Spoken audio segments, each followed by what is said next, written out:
출애굽한 이스라엘 백성들은 신의 광야에서 십계명을 받은 이후 해가 바뀌도록 머물다가 이제 약속의 땅을 향하여 그들이 행진하게 됩니다. 그때 어떻게 그 길을 가게 하십니까? 오늘 본문의 말씀 보니까 여호와의 언약궤를 앞세워 길을 가게 하십니다. 하나님이 인도하시고 백성들이 따라가는 삶이죠. 우리의 삶도 그렇기를 원합니다. 늘 하나님의 인도를 받고 하나님과 동행하기를 원합니다. 그러기 위해 우리가 가져야 할 마음가짐이 있습니다. 그것은 바로 하나님만 의지하고 하나님만 바라보는 마음의 자세입니다.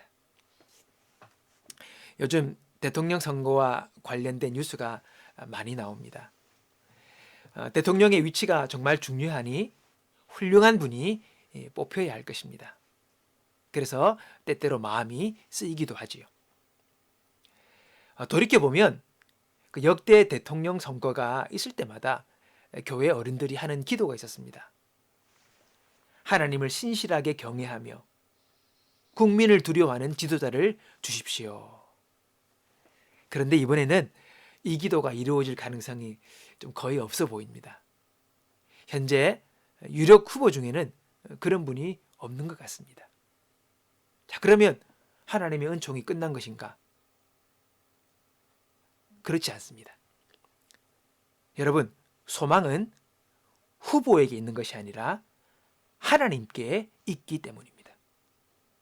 우리 대한민국의 앞날은 하나님께 있습니다. 이스라엘 백성도 그랬습니다.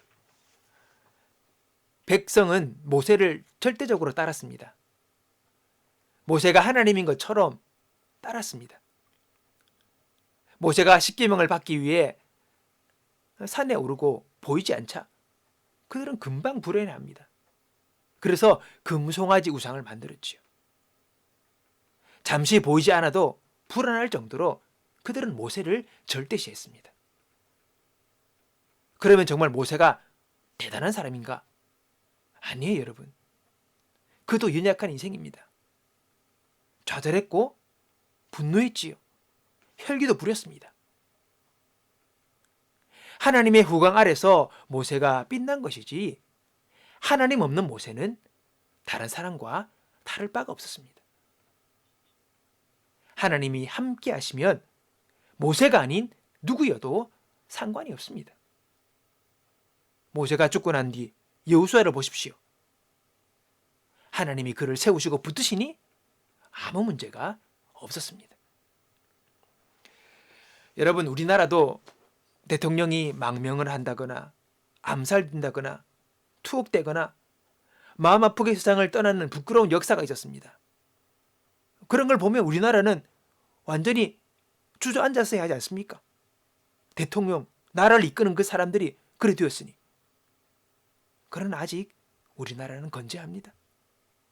여전히 교회는 복음을 마음대로 전할 수 있습니다. 어찌된 일입니까? 지도자 때문이 아니라 전적으로 하나님의 인도함 때문입니다. 그러니 우리나라가 지금도 살아있는 것이지요.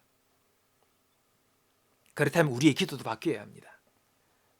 하나님 어느 후보가 되게 해주세요가 아니고 하나님을 신실하게 경외하고 국민을 두려워하는 지도자를 주세요도 아니고 하나님, 누가 대통령이 되든 진정한 통치자는 하나님이심을 믿습니다. 하나님께서 붙드시고 인도하신다면 언제나 승리할 줄로 믿습니다. 그렇게 우리는 기도할 수 있어야 합니다. 그러므로 우리가 하나님의 인도를 받을 때에 우리는 철저하게 하나님만 바라보아야 할 것입니다. 자녀들은요, 부모님을 의지하지만 그보다 하나님을 의지하는 법을 배워야 합니다.